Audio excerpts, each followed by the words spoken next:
করাবা কত সময় লাগবে? খ্রিস্টান বন্ধু বলে at least I need 1 week, এক সপ্তাহ তো লাগবে, but I need to train them up. এই লোকগুলোকে আমার ট্রেন আপ করতে হবে, প্রশিক্ষণ দিতে হবে।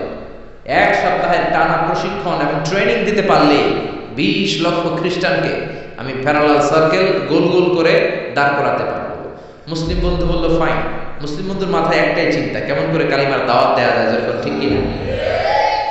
মুসলিম বন্ধু বলল keep in your mind, they are not from the same countries man. এই 20 লক্ষ খ্রিস্টান কিন্তু একই দেশের হবে না। Some of them from United States of America, some from England, some from Switzerland, some from Singapore, Malaysia, Indonesia, Bangladesh, অনেক দেশের লোক হবে তারা। কত সময় লাগবে? খ্রিস্টান বন্ধু বলে it's very tough for me. তাহলে তো এটা আমার জন্য খুব টাফ হয়ে যায়। I can't make it within a week. এক সপ্তাহে এটা করা আমার পক্ষে সম্ভব। I need 2 weeks. আমার 2 সপ্তাহ লাগবে। কয় সপ্তাহ? জোরে বলেন, কয় সপ্তাহ?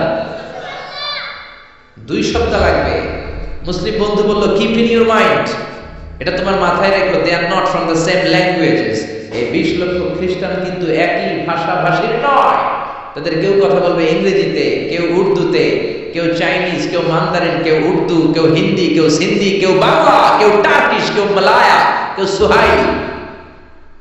এক একজন এক এক ভাষায় কথা বলবে। কত সময় লাগবে? খ্রিস্টান বন্ধু বলল দেন ইটস ভেরি টাফ, আরো কঠিন হয়ে যাবে। I need 3 weeks. কয় সপ্তাহ লাগবে? কথা বলেন, কয় সপ্তাহ?